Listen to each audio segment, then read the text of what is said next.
México, soy Rosario Freixas. Y yo soy Judith Zubieta.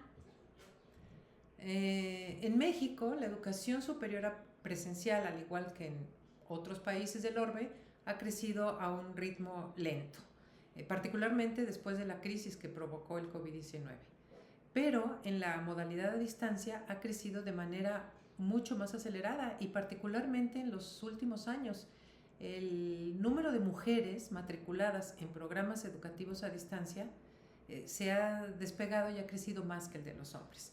Y es un caso especial, puesto que tradicionalmente las mujeres hemos tenido que enfrentar desventajas. Además, no existe una política educativa que garantice la equidad de género de la educación en México. Por eso la modalidad de distancia puede constituir una oportunidad interesante para el acceso a la educación superior. Entonces, de esto nos dimos cuenta al analizar algunas estadísticas y decidimos hacer un estudio de tipo exploratorio, descriptivo, en el que nos propusimos analizar el comportamiento de la matrícula justamente en los últimos 5 años para sondear cuáles eran las causas de esta diferencia en el comportamiento entre la educación presencial y la distancia y entre la educación varonil y la femenina, digamos. Entonces nos hicimos estas dos preguntas: ¿cómo ha evolucionado la matrícula, por un lado, y a qué se debe este comportamiento diferenciado? Entonces, lo que encontramos fue que efectivamente en los últimos 5 años vemos un crecimiento realmente notable en la educación a distancia. Son las líneas, las columnas que aparecen en el color más oscuro, las más chiquitas, que se ve el crecimiento mucho más acelerado que lo que estamos viendo en la matrícula escolarizada, que son las barras más grandes y grises un poquito más claritas de los últimos 5 años. Si lo analizamos por sexo, entonces nos podemos dar cuenta que, fíjense ustedes, las dos líneas de arriba son la matrícula femenina, las dos líneas de abajo son la matrícula masculina.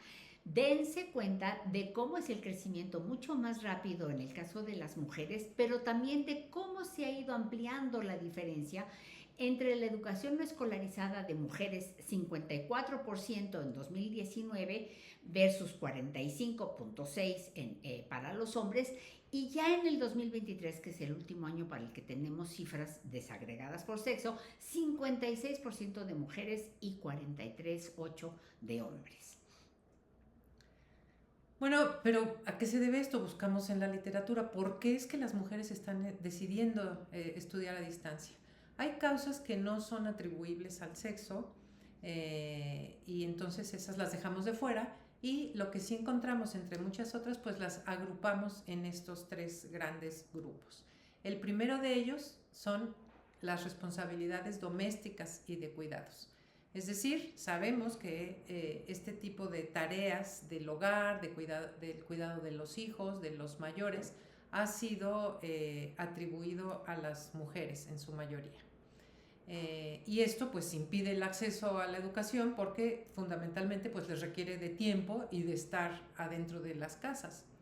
En segundo lugar están las condiciones laborales y el acceso a la educación, porque en América Latina y México, en tanto parte de América Latina y además otras partes del mundo, las condiciones laborales para las mujeres en muchas ocasiones son precarias, y entonces no hay horarios flexibles, o son horarios muy largos, o requieren de una disposición horaria total, ¿no? Entonces eso pues impide que las mujeres puedan establecer compromisos con instituciones educativas para dedicar tiempo al estudio.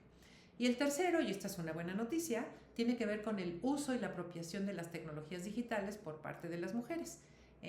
Hace un par de años, ya en nuestro país, en México, finalmente fue mayor el número de mujeres que tienen acceso y uso de tecnologías digitales al de los hombres. Y esto evidentemente pues redunda en una educación que requiere de las tecnologías para poder llevarse a cabo. Entonces, salvo desde luego la continuación de este proyecto en el que profundizaremos más en la materia, estas son las conclusiones. Tenemos que comprender estos factores, son esenciales para el diseño de políticas públicas de manera integral, no nada más de carácter educativo.